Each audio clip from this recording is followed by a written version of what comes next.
יותר מדי שעות לבד בחדר הזה. אני הפכתי את הכאב הזה לעוד מחזה.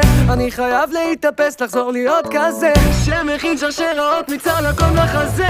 והכל טוב, פשוט מרוב לבד אני לא זוכר איך לאהוב. אני לא רוצה לדבר, לא רוצה לחזור, אני לא רוצה להיתקע, לא רוצה לזכור. אבל אני, ורק אני הייתי הכתף שלך שאת צריכה, שולח לבבות בסוף של השיחה. היית נופלת לרצפה שלי מכל תמיכה, נשארת על הלב שלי בכל צריכה, ואין מצב אני בצד הזה של המי